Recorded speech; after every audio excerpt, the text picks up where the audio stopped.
Hello everyone, welcome to ज्ञान achievers. तो हम पॉइजन डिस्ट्रीब्यूशन कर रहे थे और पॉइजन डिस्ट्रीब्यूशन की कल हमने इंट्रोडक्शन की है और मेन जो प्रॉपर्टीज हैं वो कर चुके थे। तो आज हम स्टार्ट कर रहे हैं रोल, यूजेस और इम्पोर्टेंस क्या है प्रोबेबिलिटी डिस्ट्रीब्यूशन के। या आप ये कह सकते हो कि एग्जांपल्स हैं कि कहाँ पे पॉइजन डिस्ट्रीब्यूशन को यूज किया जाता है। तो ये पॉइजन डिस्ट्रीब्यूशन है, ठीक है, तो प्लीज नोट डाउन कर लीजिएगा पॉइजन डिस्ट्रीब्यूशन।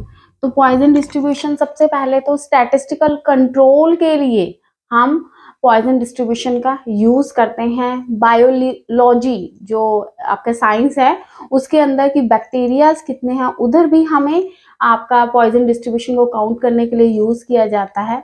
या है आपका कैजुअलिटीज, ये इंश्योरेंस के अंदर लेके चलते हैं कि एक साल के अंदर अंदर इंश्योरेंस में कितने, आपने कोई इंश्योरेंस कंपनी है वो कि कितनी कैजुअलिटीज हुई हैं, वहां पे अगर काउंट करना है तो भी आप पॉइजन डिस्ट्रीब्यूशन का ही यूज करेंगे।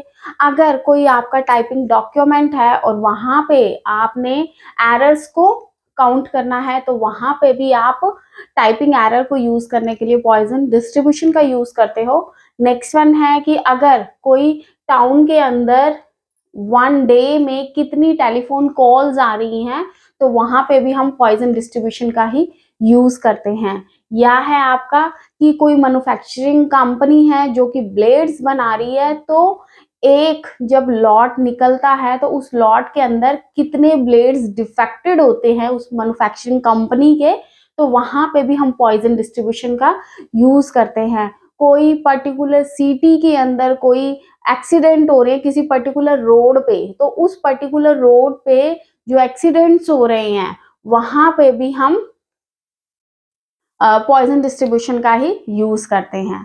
या आप कह दो कोई पर्टिकुलर प्लेस के अंदर सुसाइड्स हो रहे हैं या लवर्स सुसाइड कर रहे हैं, तो एक साल के अंदर अंदर कितने सुसाइड्स हो रहे हैं उसके लिए भी हमें पॉइजन डिस्ट्रीब्यूशन का ही यूज करना होता है।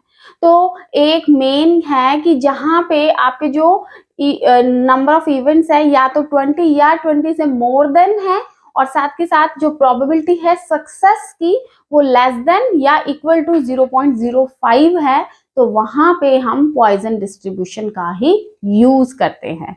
तो कई बार क्वेश्चन आ जाता है इसी पॉइंट्स को लेके, एक पे आ जाता है कि n इज ग्रेटर देन, मान लीजिए 15 आ गया है, या p is less than equal to 0.02। इस तरह से आपके 4 ऑप्शंस आ गए और बताया, कहा जाता है कि बताइए इसमें से बेस्ट आपके लिए कहाँ पे पॉइजन डिस्ट्रीब्यूशन अप्लाई करेंगे, तो आप इधर टिक कर सकते हो। तो ये पॉइंट्स थे आपके पॉइजन डिस्ट्रीब्यूशन के। यहाँ पे इंपॉर्टेंस भी कर लिए हमने, रोल किया है, यूजेस किए हैं, मतलब इन चीजों के लिए हम पॉइजन डिस्ट्रीब्यूशन का यूज करते हैं। तो आई होप ये पॉइंट समझ आया होगा आपको। तो अगर आपको वीडियो अच्छी लगी है, आपको कॉन्सेप्ट समझ आया, तो प्लीज चैनल को सब्सक्राइब कीजिए, वीडियो को लाइक कीजिए, कमेंट कीजिए और अपने फ्रेंड्स के साथ शेयर कीजिए। मिलती हूँ नेक्स्ट क्लास के अंदर। Thank you so much, have a nice day, God bless you.